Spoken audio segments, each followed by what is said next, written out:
Okay everyone, last video में हमने selection और सेलेक्ट टैग और डाटा लिस्ट हमने ये सारी चीज़ें कवर कर चुके हैं।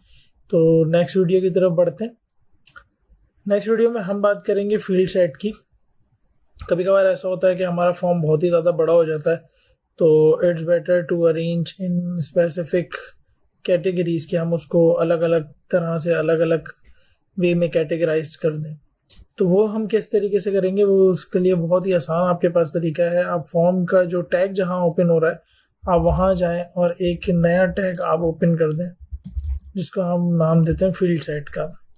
अच्छा, ये जो फील्ड सेट है ये क्या करेगा, आपको ये पूरे फॉर्म को, जैसे कि फॉर एग्जांपल हमारे पास हम ईमेल तक हम इसको एक अलग फील्ड में सेट करना चाह रहे हैं।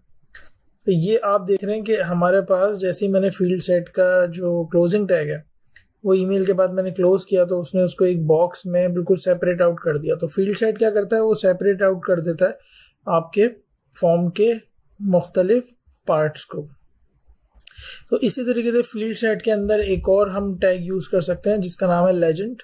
लेजेंड के अंदर आप जो कुछ भी लिखेंगे तो वो आपको अभी स्क्रीन में जो नज़र आ रहा है थोड़ा सा हिस्सा जो अभी यहाँ से कट हो गया है तो वो यहाँ इसके कंटेंट से फिल आउट हो जाएगा। तो फॉर एग्जांपल मैंने यहाँ लिखा कि यहाँ पे फॉर एग्जांपल ये यूज़र की पर्सनल इन्फो हम कलेक्ट कर रहे हैं, तो यहाँ पे आपके पास एक फील्ड सेट के बाद एक लेजेंड क्रिएट हो जाएगा। एक आप हेडिंग इसको नाम दे सकते हैं या फिर आप इस पार्ट का इसको टैग नाम दे सकते हैं। यानी टैग का मतलब यहाँ पे HTML का टैग नहीं है, टैग का मतलब यहाँ पे नाम है। तो वो यहाँ पे आपका क्रिएट हो गया पर्सनल इन्फो के नाम से, तो जिसका मतलब है कि फॉर्म का ये वाला जो पार्ट है वो यूज़र की पर्सनल इन्फो से रिलेटेड है।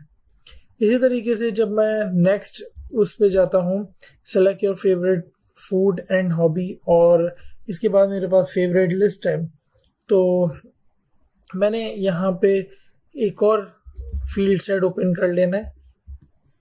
जब मैं यहाँ पे फील्ड सेट ओपन करूँगा और इसका जो क्लोजिंग टैग है वो मैं ले जाकर यहाँ पे जहाँ भी ये मेरा ख़त्म हो रहा है डाटा लिस्ट उसको यहाँ ले जाके पेस्ट कर दूँगा। तो ये मेरे पास अगेन एक और बॉक्स में बंद हो गया है। तो यहाँ पे हम लोग कहाँ गया, ये रहा। तो यहाँ पे हम लोग अगेन एक और लेजेंड का टैग ओपन करेंगे, और जब लेजेंड का टैग ओपन करेंगे हम तो वो आपके पास इस फॉर्म के जो पार्ट है, ये जो फॉर्म का जो हिस्सा है इसका वो क्या बन जाएगा, आपके पास हिस्सा बन जाएगा। तो हम यहाँ पे लेजेंड के नाम से इसको नाम दे देते हैं personal, your personal interest, right. So ये जो आपका पर्सनल इंटरेस्ट है ये यहाँ पे एक अलग पार्ट बन गया और फॉर्म के हिसाब से यहाँ पे एक अलग पार्ट क्रिएट हो गया हमारे पास। तो ये दो फॉर्म के हिस्से आप इस तरीके से क्रिएट कर सकते हैं और कैटेगराइज कर सकते हैं। ये देखने में भी बहुत अच्छा लगता है और यूज़र के लिए भी काफ़ी आसानी हो जाती है आपके फॉर्म को पढ़ने के लिए, राइट। सो आई होप ये चीज़ समझ आई होगी।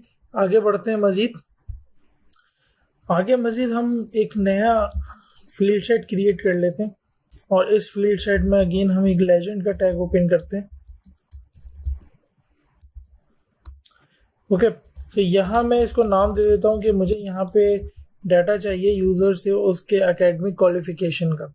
तो वो किस तरीके से आएगा हमारे पास, तो हम बॉक्स को क्रिएट कर चुके हैं।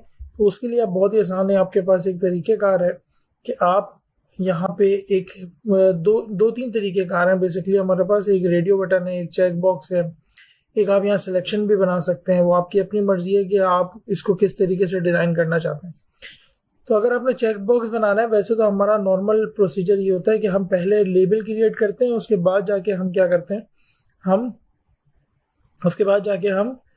इनपुट क्रिएट करते हैं। बट जब भी आपने रेडियो क्रिएट करना होगा तो उसमें बटन पहले आपका आएगा और उसके बाद आपका उसका नाम आएगा। जैसे कि फॉर एग्जांपल इसमें मेरा कहने का मतलब ये है कि इसमें लेबल बाद में आएगा और इनपुट पहले आएगा। वरना आप हमेशा क्या करते हो, ऊपर जाके आप देखोगे तो हमेशा हमने क्या किया है, हम लेबल पहले क्रिएट करते हैं।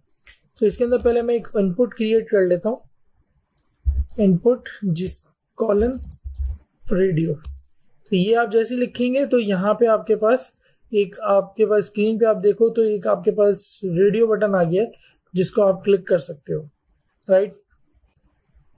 तो फॉर एग्जांपल मैं इसके अंदर एजुकेशन मेंशन कर देता हूँ प्राइमरी नेम के अंदर, और आईडी के अंदर भी हम क्या लिखेंगे, प्राइमरी, राइट। नेम अभी हम नेम के अंदर भी प्राइमरी चले लिख देते हैं, और आईडी के अंदर भी हम प्राइमरी, और इसकी जो वैल्यू है जो सर्वर के लिए हम लिख रहे हैं यहाँ पे, वो भी हम यहाँ पे मेंशन कर देते हैं प्राइमरी। अब मैं यहाँ जब इसका लेबल क्रिएट करूँगा तो इसके सामने जो भी नाम होगा वो हमारे पास आ जाएगा। इसके फॉर में तो आपको पता है कि वही नाम आता है जो इसकी आईडी में और हम वैल्यू में यूज़ करते हैं, राइट, और जो नेम में हम यूज़ करते हैं, ऊपर करते हुए आए हैं हम, इसी तरीके से हम इसको फॉलो करते हैं। तो ये आपके पास एक बटन क्रिएट हो गया जिसके आगे नाम आ रहा है आपके पास, ये लेबल से क्रिएट हुआ है नाम, ठीक है। तो हम लाइन ब्रेक देते हैं ताकि अगला वाला जो हमारे पास इनपुट है वो इसके साथ मर्ज ना हो जाए। और सेम मैं इसको यहाँ पे दोबारा कॉपी कर लेता हूँ।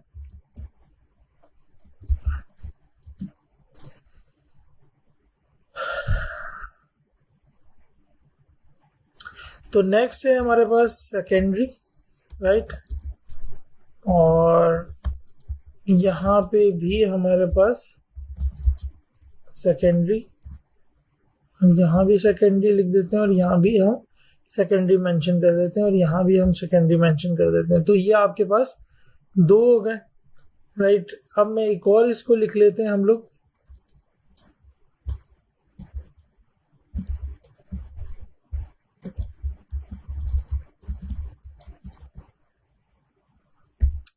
सॉरी।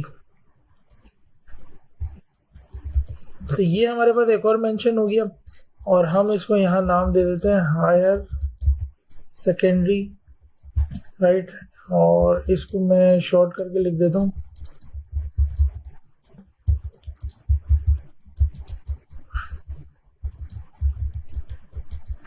ठीक है। तो ये मेरे पास इस तरीके से मेरा फॉर्म का चेक बॉक्स क्रिएट हो गया। अब मैं अगर क्लिक करता हूँ यहाँ पे तो मैं देख रहा हूँ कि मेरे पास यहाँ पे तीनों पे क्लिक हो रहा है, जबकि चेक बॉक्स की खासियत ये होती है, चेक बॉक्स हम वहाँ यूज़ करते हैं जहाँ हमें यूज़र से एक ही इन्फॉर्मेशन लेनी हो, राइट। यानी कि आप उससे मल्टीपल इन्फॉर्मेशन नहीं ले सकते, आपने उसको ये ऑप्शन देना है कि तुम कोई इनमें से सिर्फ एक ही सेलेक्ट करो। तो यहाँ पे आप वैसे सेलेक्ट भी यूज़ कर सकते हो, बट आप रेडियो बटन भी यूज़ कर सकते हो। बट यहाँ पे हम देख रहे हैं कि हमारे पास तो तीनों ही क्लिक हो रही है, राइट। तो तीनों में से कोई एक को हम क्लिकेबल बनाएं और जब यूज़र दूसरा क्लिक करे तो पहला क्लिक हट जाए। तो इसके लिए आपने क्या करना पड़ेगा, यहाँ थोड़ी सी चेंजेस हैं कि अगर आप देखो तो नेम में मैं सारी चीज़ें आइडेंटिकल दे रहा हूँ, ये आपने नहीं करना। यहाँ पे नेम में आपने ऐसा नेम देना है जो तीनों इनपुट में यूनिक होगा, राइट, यानी कि आइडेंटिकल होगा, सॉरी, ठीक है। तो हम इसको नाम दे देते हैं कि ये एजुकेशन रिलेटेड है, ठीक है, ये भी एजुकेशन रिलेटेड है और ये भी एजुकेशन रिलेटेड है। अब मैं अगर तीनों पे क्लिक करता हूँ तो तीनों में से किसी एक पे क्लिक होगा और बाकियों पे क्लिक नहीं होगा। तो जब भी आप ये बनाने के लिए जाओगे चेक बॉक्स, तो उसका जो नेम एट्रीब्यूट है वो तीनों में या 4 हो या 10 हो या 100 है, जो भी हो, उसमें उसकी जो वैल्यू होगी तमाम रेडियो बटन की वैल्यू एक ही जैसी होगी। अगर आप नेम की वैल्यू यहाँ पे आइडेंटिकल करोगे तो कोई एक सेलेक्ट हो पाएगा और एक ही सबमिट होगा। लेकिन अगर आपने यहाँ पे वैल्यू डिफरेंट कर दी, यहाँ पे यानी यहाँ पे एजुकेशन दे दी, यहाँ पे आपने कुछ और दे दिया, यहाँ पे कुछ और, तो वो आपके पास जो है वो फिर एक चेक बॉक्स नहीं हो पाएगा, फिर वही होगा जो थोड़ी देर पहले हो रहा था कि मल्टीपल सेलेक्शंस मुमकिन हो पाएंगी। तो आई होप समझ आया होगा, चेक रेडियो बटन बिल्कुल क्लियर हुआ होगा। अगली वीडियो में हम इंशाल्लाह ताला देखते हैं चेक बॉक्स किस तरीके से क्रिएट होता है। तब तक के लिए इतना ही, मिलते हैं अगली वीडियो में। अल्लाह हाफ़िज़।